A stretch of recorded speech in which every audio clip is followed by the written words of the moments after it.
I just had to let you know you're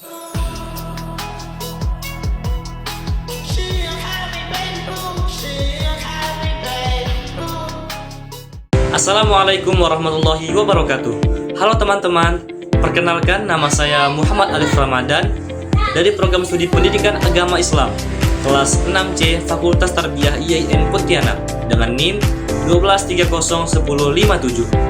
Video ini saya buat untuk memenuhi tugas ujian tengah semester mata kuliah Praktik Bisnis Pendidikan yang diampu oleh Dr. Misda SAG MPD. Alhamdulillah, saya bersyukur karena dapat menyelesaikan video ini dengan baik.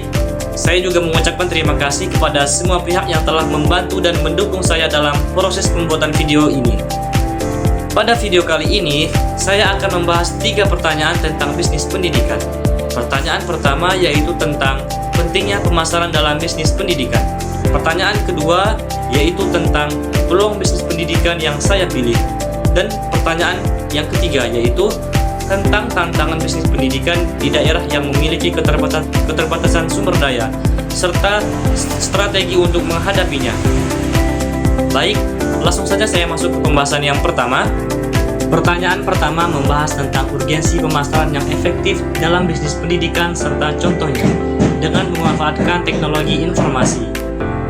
Menurut saya, pemasaran dalam bisnis pendidikan memiliki peranan yang sangat penting karena sebuah lembaga pendidikan seperti sekolah, kursus, pesantren, maupun bimbingan belajar tidak hanya membutuhkan kualitas pendidikan yang baik, tetapi juga perlu dikenal oleh masyarakat. Di zaman sekarang, persaingan dalam dunia pendidikan semakin berkembang. Banyak lembaga pendidikan berlomba-lomba memberikan program terbaik agar diminati oleh masyarakat. Oleh karena itu, pemasaran yang efektif menjadi salah satu cara agar sebuah lembaga pendidikan mampu bertahan dan berkembang.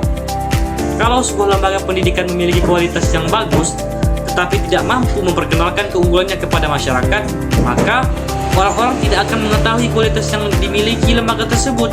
Akibatnya, jumlah peserta didik bisa menurun dan berkembang lembaga menjadi terhambat. Menurut saya, pemasaran yang efektif memiliki beberapa manfaat penting.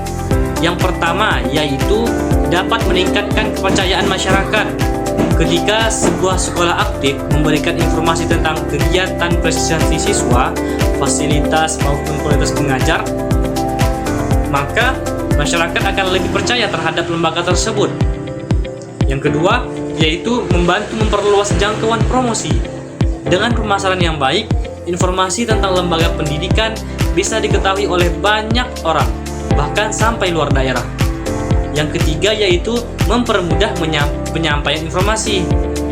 Saat ini, masyarakat ingin mendapatkan informasi dengan cepat dan praktis. Jadi, melalui pemasaran yang baik, informasi seperti pendaftaran, jadwal belajar, biaya pendidikan, hingga program unggulan dapat disampaikan dengan mudah. Selain itu, pemasaran juga membantu membangun citra positif lembaga pendidikan.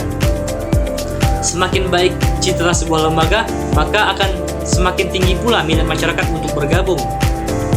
Nah, di era digital seperti sekarang ini, pemasaran pendidikan sangat terbantu dengan teknologi informasi. Contohnya, seperti penggunaan media sosial yaitu TikTok, Instagram, Facebook, YouTube, dan WhatsApp. Misalnya, sebuah bimbingan belajar membuat video singkat tentang tips cepat memahami matematika atau bahasa Inggris di TikTok. Karena videonya ini menarik dan mudah dipahami, banyak siswa menjadi tertarik mengikuti kelas mereka. Kemudian, sekolah juga bisa memanfaatkan Instagram untuk mengunggah kegiatan sekolah, prestasi siswa, maupun informasi pendaftaran. Selain media sosial, website resmi sekolah juga sangat penting. Dengan adanya website, masyarakat bisa lebih mudah mengetahui profil sekolah, fasilitas, program pembelajaran, hingga melakukan pendaftaran secara online, tanpa harus datang langsung ke sekolah. Menurut saya, penggunaan teknologi informasi dalam pemasaran pendidikan memiliki banyak kelebihan. Selain lebih cepat, biaya promosi juga lebih hemat, dan jangkauannya lebih luas. Jadi kesimpulannya, pemasaran yang efektif sangat penting dalam bisnis pendidikan karena dapat meningkatkan kepercayaan masyarakat, memperluas promosi, mempermudah penyampaian informasi, dan membantu perkembangan lembaga pendidikan itu sendiri. Selanjutnya, saya akan menjelaskan tentang peluang bisnis pendidikan yang saya pilih. peluang bisnis pendidikan yang saya pilih ini adalah bimbingan belajar online berbasis digital. Saya memilih bisnis ini karena menurut saya kebutuhan belajar tambahan saat ini semakin meningkat. Banyak sekali siswa yang merasa pelajaran di sekolah itu masih kurang dipahami, sehingga mereka ini membutuhkan tambahan belajar di luar sekolah. Selain itu, perkembangan teknologi membuat pembelajaran online semakin mudah dilakukan. Saat ini, masyarakat sudah terbiasa menggunakan HP dan internet untuk belajar maupun mencari informasi. Nah, menurut saya, bisnis bimbingan belajar online memiliki peluang yang sangat bagus untuk dikembangkan. Alasan pertama itu apa?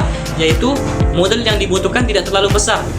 Untuk memulai bisnis ini, kita hanya membutuhkan smartphone atau laptop, koneksi internet, dan kemampuan mengajar. Alasan kedua yaitu jangkauan peserta didik lebih luas.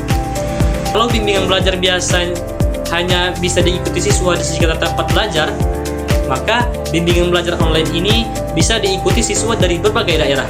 Alasan ketiga yaitu waktu belajar lebih fleksibel. Siswa bisa mengikuti pembelajaran dari rumah tanpa harus datang langsung ke tempat kursus. Selain itu, pembelajaran online ini juga lebih praktis dan mudah diakses kapan saja. Contohnya, seorang pengajar membuka kelas online melalui Zoom atau Google Meet. Kemudian, kelas tersebut dipromosikan melalui Instagram, TikTok, dan WhatsApp. Pengajar juga bisa membuat konten pembelajaran singkat di media sosial agar menarik perhatian siswa. Setelah itu, siswa yang tertarik dapat langsung mendaftar melalui Google Form atau WhatsApp. Nah, menurut saya, jika pembelajaran ini dibuat menarik dan mudah dipahami, maka peserta didik akan semakin banyak. Bahkan, promosi bisa berkembang melalui rekomendasi dari siswa kepada teman-temannya. Selain memberikan keuntungan secara ekonomi, bisnis pendidikan ini juga memiliki manfaat besar bagi masyarakat karena membantu meningkatkan kualitas pendidikan dan pengetahuan siswa. Oleh karena itu, menurut saya, bimbingan belajar online ini merupakan salah satu peluang bisnis pendidikan yang sangat cocok dikembangkan di era digital saat ini. Kemudian saya masuk ke pembahasan yang terakhir, yaitu tentang tantangan peluang bisnis pendidikan pada wilayah yang memiliki keterbatasan SDM dan SDA beserta strategi. Menurut saya, bisnis pendidikan di daerah yang memiliki keterbatasan sumber daya memang memiliki tantangan yang cukup besar. Nah, apa saja tantangannya itu? Tantangan pertamanya yaitu kurangnya tenaga pendidik yang berkualitas. Masih ada beberapa daerah yang kekurangan guru atau tenaga pengajar, sehingga proses pembelajaran ini tidak berjalan maksimal. Tantangan kedua yaitu keterbatasan fasilitas belajar. Nah, misalnya akses internet yang masih lemah, kurangnya perangkat belajar seperti komputer atau proyektor, bahkan ada sekolah yang fasilitasnya masih minim. Nah, tantangan ketiga yaitu kondisi ekonomi masyarakat yang terbatas. Banyak orang tua yang kesulitan membiayai pendidikan anak-anak mereka, sehingga sebagian siswa tidak dapat melanjutkan pendidikan dengan baik. Kemudian, tantangan lainnya yaitu rendahnya kesadaran masyarakat terhadap pentingnya pendidikan. Masih ada sebagian masyarakat yang lebih fokus bekerja dibanding melanjutkan pendidikan. Namun, menurut saya, walaupun memiliki banyak tantangan, peluang bisnis pendidikan di daerah seperti ini tetap bisa berkembang jika memiliki strategi yang tepat. Strategi pertama yaitu memanfaatkan teknologi sederhana dan mudah digunakan. Misalnya, menggunakan WhatsApp sebagai media pembelajaran atau menyediakan video pembelajaran offline bagi daerah yang internetnya terbatas. Strategi kedua yaitu memberikan pelatihan kepada tenaga pendidik lokal agar kemampuan mengajarnya meningkat. Dengan begitu, kualitas pendidikan di daerah tersebut juga akan semakin baik. Strategi ketiga yaitu bekerja sama dengan pemerintah maupun lembaga sosial untuk membantu fasilitas pendidikan seperti bantuan internet, buku pelajaran, perangkat belajar maupun beasiswa. Selain itu, menurut saya perlu juga dilakukan sosialisasi kepada masyarakat mengenai pentingnya pendidikan bagi masa depan anak-anak mereka. Kemudian, pembelajaran ini juga bisa dibuat lebih fleksibel sesuai kondisi masyarakat setempat agar lebih mudah diterima. Jadi kesimpulannya, walaupun bisnis pendidikan di daerah yang memiliki keterbatasan SDM dan SDA memiliki banyak tantangan, justru peluang tersebut tetap dapat berkembang jika dikelola dengan baik. memanfaatkan teknologi secara tepat, dan mendapat dukungan dari berbagai pihak. Baik, mungkin itu saja yang dapat saya jelaskan pada video kali ini. Semoga pembahasan yang saya sampaikan tadi dapat dipahami dengan baik dan menambah wawasan kita bersama tentang bisnis pendidikan. Saya juga menyadari bahwa dalam penyampaian saya ini masih banyak kekurangannya. Jadi, saya juga mohon maaf apabila terdapat kesalahan dalam penyampaian saya. Terima kasih kepada Ibu dosen dan teman-teman yang sudah menyimak video ini sampai selesai. Kurang lebihnya saya mohon maaf. Wassalamualaikum warahmatullahi wabarakatuh. I just had to let you know you're